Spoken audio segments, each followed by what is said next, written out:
I'm Jesse Mohler, part of Brick Mania, and I'm in a train club called Greater Midwest Lego Train Club. And I got started with the Lego through Star Wars, so this is my passion. Took some passionate building to get this display done. I thought, how can I bring Star Wars to a Lego train club? And I use a train to fly these little microships around. So, power function motor. There's an M motor also pumping them up and down, so they're kind of swaying as they move and chasing each other around. Mm-hmm. So it still fits with the whole train club layout, even though it's Star Wars. It's a tricky way to include that. I've done a couple things like that, and they're very helpful and friendly about it because it draws some attention. Mm-hmm. So obviously you've got the moving parts there with the train. You've got the whole layout in the middle. When you first started on this build, where did you kind of first start building from? Okay, so the Force Awakens Episode 7 trailer dropped nearly 2 years ago today, and I was passionate about attempting to do the crashed Star Destroyer in the sand like that, and some crashed AT-ATs were inspired through the Battlefront game. Okay. So when I prototyped this just with some loose base plates, it provided a void space below the Starship Destroyer, and using the train, I'm like, I'll bet you I could hide a train like a slot car racer and fly some ships around. So it worked out. Mm-hmm.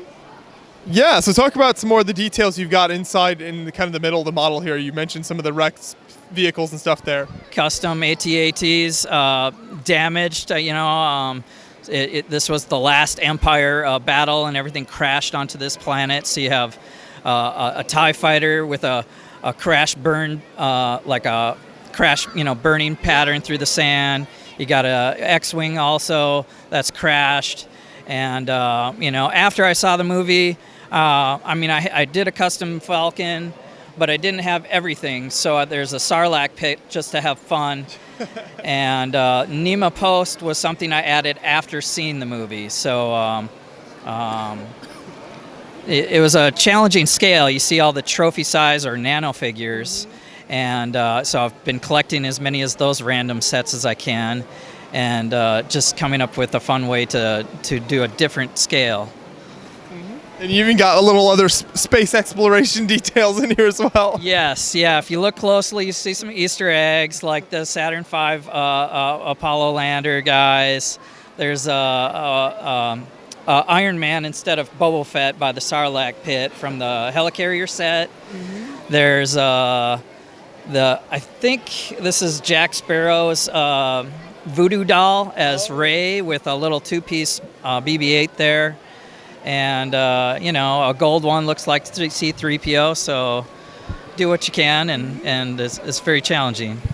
Exactly. Now, you've got a lot of tan in here. Was it hard to source those parts? Did you have those on hand when you started? No, yeah, the train club helped a lot, Okay. A train club with pieces that we can actually use. But I was knowing, starting with collecting sets in 2012 and then really gearing up for that release of the movie.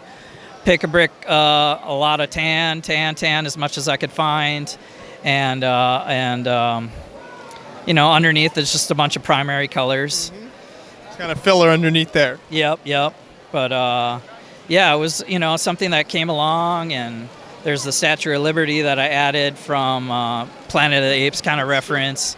I did that on the floor of Chicago Brickworld. Somebody's like, you need to do this, and I'm like, went right to a vendor and built it right in. Perfect. So it's been, like a lot of Lego projects, never ending. Mm-hmm. But I do plan on possibly clearing the slate and doing something special for The Last Jedi in the same scale. Yeah, nice. One thing I'm always a big fan of is brick-built lettering, and you've got some great examples of that on the front here. So talk about how you built some of these letters on the front. Oh my gosh, yeah, I'm glad you pointed that out, because snotting this kind of logo, and I've never seen it done to that kind of Star Wars font. Right. So you can see that the cheese slopes are just all over the place, back and forth, snotted back and forth on, two stud difference so that you can see how they attach. That alone took me about 2 weeks to figure out. So I spent a month on the whole project before the release of the movie, and another great challenge as a Lego builder. We're always looking for challenges. Mm-hmm. And when you move this to show, does the whole build move as one piece? Right, yeah, I didn't quite build it to transport, but I got an opportunity to bring it with me with Brickmania shows. So I used their example and just put a crate right over the top of it, just bag up the loose pieces and push it into a van. And it's show ready like right away. It's been really reliable.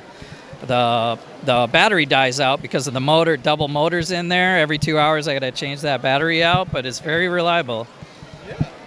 Perfect. I think the build turned out great, and thanks for talking to me about it. Thank you. You're welcome. Thank you very much.